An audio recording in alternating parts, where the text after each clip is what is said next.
Subscribe the channel and press the bell icon so that you never miss any updates. Ji king साहब, मुस्लिम है आपसे? हाँ। कुछ सुना दें प्यारे भाई, दरूद शरीफ सुना दें। अल्लाहुम्मा सल्ली अला मुहम्मदिन व अला आलि मुहम्मद कमा सल्लैता अला इब्राहीम व अला आलि इब्राहीम इन्नका हमीदुम मजीद। अल्लाहुम्मा बारिक अला मुहम्मदिन व अला आलि मुहम्मद कमा बारकता अला इब्राहीम व अला आलि इब्राहीम। जी आपकी थोड़ी सी आवाज कम आ रही है किंग भाई, थोड़ा सा माइक पास रखिएगा। जी, अब आवाज आ रही है?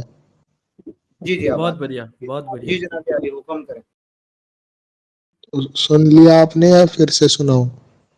जी जी सुन लिया। जी जी आप अच्छा। बताएं साहब, क्या बात करेंगे?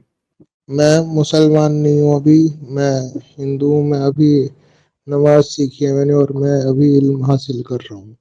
मुसलमान नहीं है, हिंदू हैं, मतलब मैं समझा नहीं। अभी मैं इल्म हासिल कर रहा हूँ अच्छा और नमाज सीख लिया मैंने। अच्छा, मतलब आपने क्यों सीखी? आपको मुसलमान बनना है?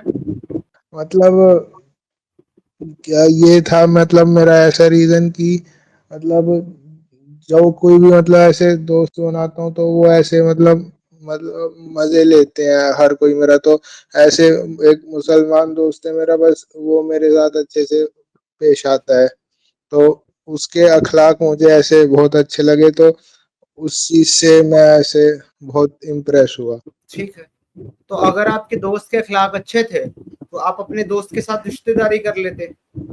इस्लाम के साथ रिश्तेदारी कैसे कर ली आपने दोस्त के अच्छे होने से? वो दाढ़ी टोपी वाला है। इट डजंट मैटर, कुछ भी हो, वो he is the follower of Islam ना, नॉट द इस्लाम। हाँ। वो फॉलोवर ऑफ इस्लाम है, इस्लाम नहीं है खुद। आपने इस्लाम को पढ़ा है, इस्लाम को जानते हैं आप कुछ इस्लाम के बारे में? हाँ, जो बेसिक होता है, 4 schools of thought, 5 pillars of faith, क्या हलाल है क्या हराम है, हदीस के क्या क्या लेवल्स हैं, वो सब कौन सी चीज किस तो ये दर्जे तो का बेसिक, गुनाह है, ये तो ऐसे ये बेसिक है। सब। हाँ। इस्लाम हाँ वही। इस्लाम जो है वो दुनिया को किस नजरिए से देखता है, इसके बारे में आप कुछ जानते हैं? हाँ। वो इस दुनिया के इंसानों को 2 कैटेगरी में डिवाइड करता है, मुसलमान और काफिर। ये तो बड़ी अच्छी बात होगी ना कि एक ही खुदा है, उसने ही सबको बनाया, फिर दो हिस्सों में बांट दिया। बड़ी अच्छी बात लगती है ना आपको ये? नहीं। क्यों क्यों अच्छी नहीं लगती? आपको अच्छी लगनी चाहिए, आपका मोमिन भाई इतना अच्छा है। कि जब खुदा एक ही है तो वो अपने बनाए हुए बंदों में ऐसे भेदभाव जब वो क्यों जो आपका करेगा? मोमिन दोस्त है, वो जो आपका मोमिन दोस्त है आपका वो, हाँ। अच्छा, तो वो इस्लाम को फॉलो कर रहा है? हाँ। नहीं कर रहा है। कैसे? अगर वो आपका दोस्त है तो वो इस्लाम को फॉलो नहीं कर रहा है, क्योंकि इस्लाम उसको कहता है कि काफिरों को अपना दोस्त ना बनाओ, तो नहीं कर रहा फॉलो इस्लाम। हाँ, वो उसका एक्सप्लेनेशन देते हैं कि क्लोज फ्रेंड बनाना अलाउड नहीं है, नॉर्मल फ्रेंड कितना बना सकते हैं। कितना और जब कितना तक कितना क्लोज फ्रेंड बना सकते हैं? 10 मीटर या 20 मीटर या 100 मीटर, कितने दूर का बना सकते हैं? ये भी ऐसे पूछ लो। इसकी कोई यूनिट नहीं होती, और जब तक तुम उसे दोस्त नहीं बनाओगे तो तुम उसको दावत कैसे दोगे? वाह, मतलब सिद्धार्थ भाई एक फनी चीज देखिए कि इनको पता है कि वो इनको कभी अपना क्लोज दोस्त नहीं बना सकते, फिर भी इनको उनका अखलाक पता, मतलब कितना पसंद आ गया। मतलब आपका चॉइस बहुत गंदा है यार। आपको पता है एक बंदा आपको कभी क्लोजेस्ट दोस्त नहीं बना सकता और उसके अखलाक आपको पसंद भी आ गए सिद्धार्थ भाई। अगर वो दोस्त नहीं बनाएगा तो फिर दावत कैसे देगा, ये भी भाई नहीं। ओ भाई, तो पता है ना भाई उसके अखलाक फिर आपको पसंद आया कैसे, मैं ये जानना चाहता हूँ भाई। भाई you really deserve to be a Muslim. मैं बोल रहा हूँ भाई, अब आपको जाके कलमा पढ़ लो। और जेन्युइनली जो गोल्ड डिगर्स होता है ना, आपके जैसे लड़कों को ही टारगेट करता है, बताओ सच्ची में मैं बोल रहा हूँ कि आपको सीरियसली पता भाई, होता है।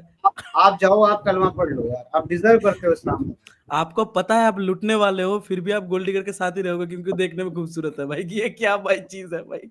थोड़ा सोच विचार करें किंग भाई, जो भी चीज आप बोलते हो, जो करते हो, या फिर जो डिसीजंस लेते हो, तो थोड़ा सोच विचार करना जरूरी है ना, नहीं आपको पता है। नहीं, जी। आप बन जाओ मुसलमान, लेकिन एक चीज ध्यान रखना कि आपके दोस्त की ये जो दोस्ती है ना, वो आपको ना तो आपके माँ बाप की औलाद छोड़ेगी, ना आपको आपके भाई बहन का भाई छोड़ेगी, और ना ही आपको जो है आपके माँ बाप का बेटा छोड़ेगी, और ना ही आपके माँ बाप को मरने के बाद उनका अंतिम संस्कार करने देगी आपको। आपके दोस्त की ये दोस्ती आपको वहां लेकर के जाएगी।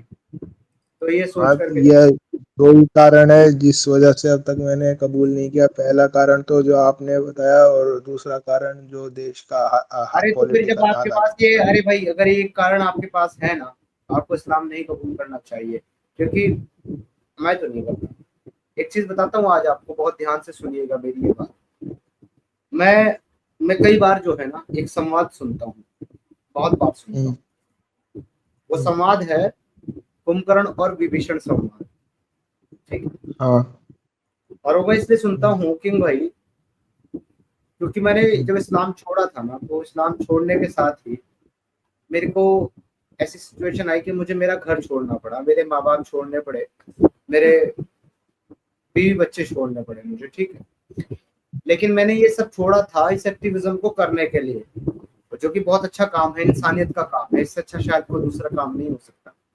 लेकिन आपको पता है कि मैं इतने अच्छे काम के लिए ये सब छोड़ने के बावजूद, एक बहुत अच्छा काम करने के बावजूद, मैं अपने आप को, अपने माँ बाप, अपने भाई बहन और अपने बच्चों का गुनाहगार और कल्प्रिट मानता हूँ। पता है आपको ये बात? को एक लास्ट लाइन बोलना, को क्या मानता हूँ? अपने आप को, अपने माँ बाप, अपने भाई बहन, अपने बच्चों का कल्प्रिट मानता हूँ, उनका गुनहगार मानता हूँ मैं अपने आप को आज भी। सुनिए, मैं आपको कारण बता देता हूँ। जब कुंभकर्ण जो है ना, वो जाता है युद्ध करने के लिए रणभूमि में, तो उस वक्त जो है विभीषण जाते हैं उसको समझाने के लिए कि आप जो है हमारी तरफ आ जाओ, रावण का साथ छोड़ दो, यही आपके लिए धर्म है। तो उस वक्त कुंभकर्ण कहता है कि जिसे विभीषण तुम धर्म कह रहे हो ना, वो सबसे बड़ा अधर्म है। कारण ये है हाँ। कि किसी भी परिस्थिति में अपने परिवार, अपने भाइयों को नहीं छोड़ना चाहिए। ये कुंभकर्ण का अपना ओपिनियन है। विभीषण का वहां पे अपना ओपिनियन है कि मैंने, रावण जो है वो अधर्म के ऊपर था इसलिए मैंने उसको छोड़ दिया, मैं धर्म के साथ गया, उसकी अपनी परिभाषा है। लेकिन वहां पर कुंभकर्ण एक बात कहता है, और वो बात हमारे विषय में भी सत्य है, स्पेशली मेरे विषय में। वो ये कहता है कि आने वाली पीढ़ी तुझे चाहे जितना बड़ा राम भक्त, और चाहे जितना बड़ा ज्ञानी, और चाहे जितना बड़ा महान इंसान क्यों ना समझे, लेकिन अपने देश, अपने कुल से विश्वासघात करने के कारण कभी सम्मान की दृष्टि से नहीं देखा जाएगा तुझे। और इसकी सबसे बड़ी पहचान ये है मेरे भाई, और सबसे बड़ा इसका एग्जाम्पल ये है, आज भी कोई सनातनी और कोई हिंदू अपने बेटे का नाम विभीषण नहीं रखता, नहीं रखता। तो भाई मेरे, हमारा काम चाहे जितना ही इंसानियत का क्यों ना हो, जितना ही महान क्यों ना हो, लेकिन मैं as a individual, as a person अपने माँ बाप का कल्परिट हूँ, क्योंकि उन्होंने मुझे पाल पोस करके बड़ा किया, पाला, पैदा किया, और इस लायक बनाया कि मैं सोच सकूं, चल सकूं और अपने काम कर सकूं। और जब आज बुढ़ापे में उनको मेरी जरूरत थी तो मैं उनकी सेवा में नहीं हूं, उनसे दूर। मैंने इस्लामिक कॉन्सेप्ट से ही सही, मैंने शादी की, एक लड़की को अपने घर लेकर के आया, उससे 3 बच्चे पैदा किए, और फिर उन बच्चों को और उस लड़की को बेसहारा छोड़ करके अपने घर से निकला, चाहे इस वजह से कि वो मेरे साथ आने को तैयार नहीं हुए, समाज की वजह से मुझसे छूट गए। लेकिन मैं उन बच्चों का कल्प्रिट हूँ, गुनहगार हूँ, क्योंकि वो बच्चे आज बगैर बाप के जी रहे हैं। तो याद रखना, इस दुनिया में सबसे बड़ी चीज अगर कोई है तो वो अपना परिवार है, अपने माँ बाप हैं। मैं आज भी मेरे भाई सबसे पहले ह्यूमैनिटी को रखता हूँ, उसके बाद मेरे देश को रखता हूँ, तीसरे नंबर पे मैं मेरे माता पिता को रखता हूँ, और चौथे नंबर पे मैं मेरे भगवान को रखता हूँ। मैं भगवान से पहले आज भी अपने माँ बाप को रखता हूँ। परिवार और माँ बाप एक ऐसी चीज है, मैं भले ही कितना अच्छा काम कर रहा हूँ या कितना ही ह्यूमैनिटी का काम कर रहा हूँ, लेकिन मैं अपने माता पिता का अपराधी हूँ, और जब तक मैं जीऊंगा मैं रहूंगा। अच्छा, एक चीज मुझे बस और पूछनी है कि जैसे ऐसे बचपन से ही मतलब ऐसे मतलब मेरी रैगिंग वगैरह होती है। जब मैं स्कूल में था तो सोचता था कि कॉलेज आके सब ठीक हो जाएगा, फिर कॉलेज आके सोचता जॉब में सब ठीक हो जाएगा, फिर जॉब में ऐसे फ्लैट में रहता हूँ अभी भी। अभी भी ऐसे सास वाले आपकी आवाज नहीं आ रही है भाई मेरे, आपकी आवाज बहुत कम आ रही है। मतलब थोड़ा सा मुझे ऐसे अपना पर्सनैलिटी स्ट्रॉन्ग करनी है। उन्होंने ये कहा सिद्धार्थ भाई, उन्होंने ये कहा कि उनके साथ रैगिंग वगैरह हुआ है, बहुत सारी चीजें हुई हैं और उसके बाद जो है वो अपना पर्सनालिटी स्ट्रांग करना था, तो इस वजह से आपने इस्लाम कबूल किया किंग भाई?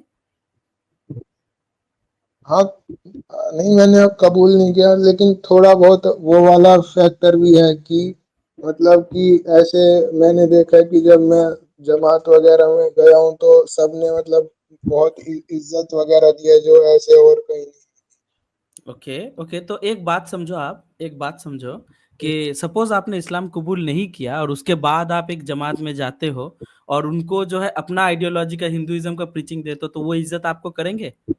वो सेम इज्जत आपको नहीं। मिलेगा वहां पे? देखो अभी, हाँ, तो अभी ये देखो, आपका इज्जत लेने का या फिर समाज में अपने आप को बुलंद करने का ये जो तरीका है ना, ये तरीका बहुत गलत है, क्योंकि हाँ। आप जब इस तबलीगी जमात को लेके किसी बरेलवी सुन्नी मस्जिद में जाओगे ना, तो जो डंडा पड़ेगा भाई, मैं बता दे रहा हूँ, यहाँ पे जितना इज्जत मिल रहा है ना, मैं वो खुद बंदा था जिसने जमातियों को भगाया था पीट पीट के, ठीक है? तो भाई ये इज्जत नहीं मिलेगा। आप किसी सिया मस्जिद में जाओगे तो काट के रख देंगे आपको। तो ये जो इज्जत लेने का तरीका आपका थोड़ा कैजुअल है, समझ रहे हो? और ये मतलब टेक्निक भी बहुत गलत है।